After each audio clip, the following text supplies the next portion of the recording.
السلام عليكم. إذا دخول المنتخب رقعة الميدان، منتخب الوطن المغربي منتخب الباراغواي مباشرة عبر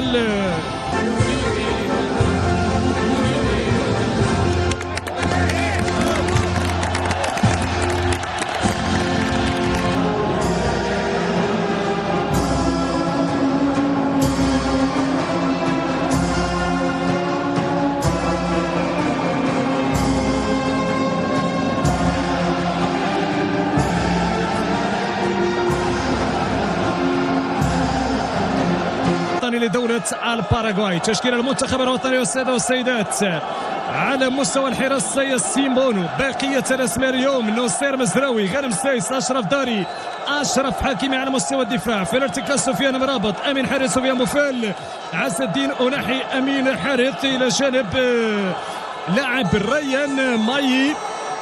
طاقم تحكيم المباراة حكم الساحة يبقى هو خيسوس خيل مانزانو، هو الحكم الرئيسي لهذه المباراة.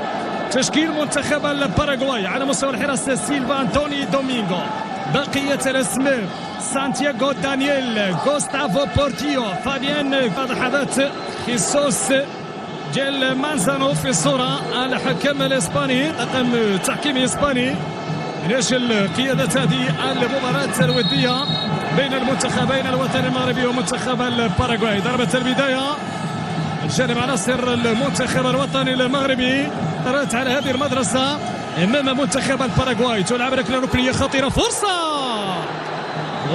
جميلة للمنتخب الوطني لكن لم تستغل، تسديدة لم تكن بالمؤثرة، كانت فرصة سانحة للتسجيل. لاحظوا وتابعوا، يعني كانت فرصة من اجل التسديدات الثابتة بالنسبة لمنتخب الباراغواي. تنفيذ هذه الكرة بشكل مباشر، مرت محاذية تفاعل من جانب ياسين بونو، حديث مع حيث صد المنتخب الوطني، عدم ترك الفش وعدم ترك المساحة. هنا مرت بين كي ينطلق أشرف حكيمي، البحث عن التمرير، انتظار الدعم المساندة، تصل عبر اليمنى، فرصة خطيرة مغربية،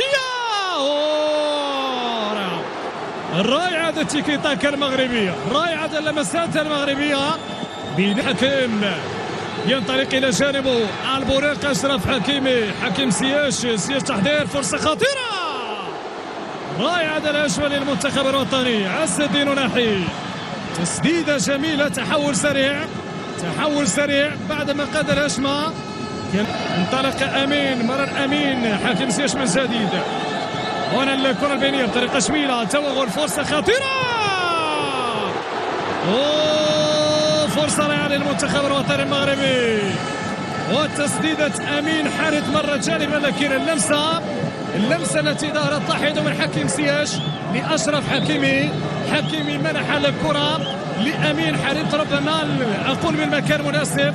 التسديدة اليسرى يبحث عن الأدوار الهجومية، هذا اللاعب هنا بالراس، متابعة خطيرة والتدخل من ياسين بونو، شر بوجود التسلل. هنا اللقطة واضحة بالفعل، قرار الحكم كان قرارا سليما في هذه اللقطة.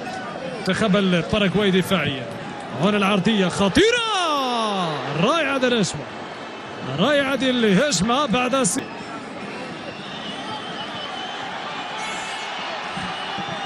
مشات هذه الكرة، تدخل لشميل.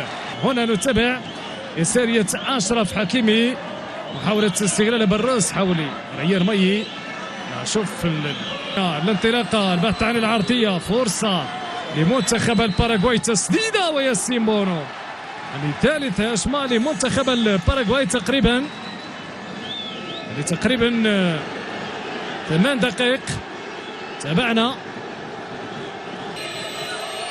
أشرف داري، حراسة رسيقة لغوستافو، تنفذ الكرة، البحث عن الضربة الرأسية، حذاري من جونيور عمر إيغناسيو. هنا تسدد حكيمي، شات أمامية، فرصة مغربية، توغل فيها الخطورة،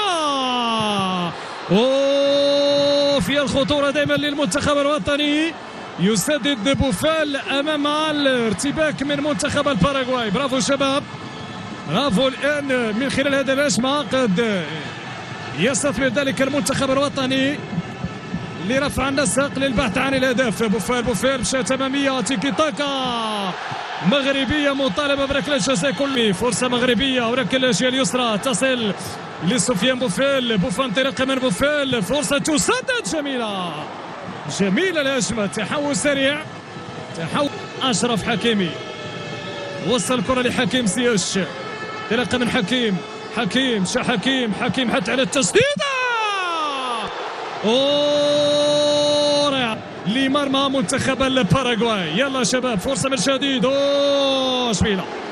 جميلة من حكيم زياش، برافو يا حكيم لاحظ وتابع الجماهير وهي تتابع بعض الابداعات الجميله من طرف حكيم زياش. يبقى ابرزها هو هذه اللقطه الرائعه، كره تسديده مقوسه، كره يردها القائم الايمن لمرمى الحارس انطوني سيلفا. منتخب الوطن يعني تجربه مدافع مميز. هنا اللمسه، هنا التوغل من حريد، فرصه خطيره، جول. الحكم يرفض بداية التسلل.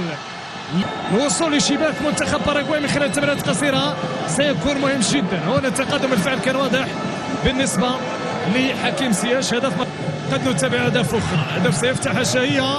هنا محاولة تسديدة جميلة من أناحي، رائعة من عز الدين أناحي، لكن يدخل الحارس أنطوني سيلفا. يعني التغيير على مستوى الاساليب اللعب بالنسبه للمنتخب الوطني.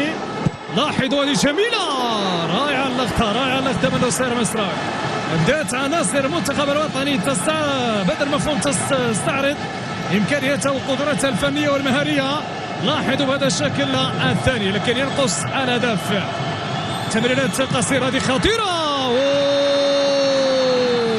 عبر من جمهور منتخب الباراغواي.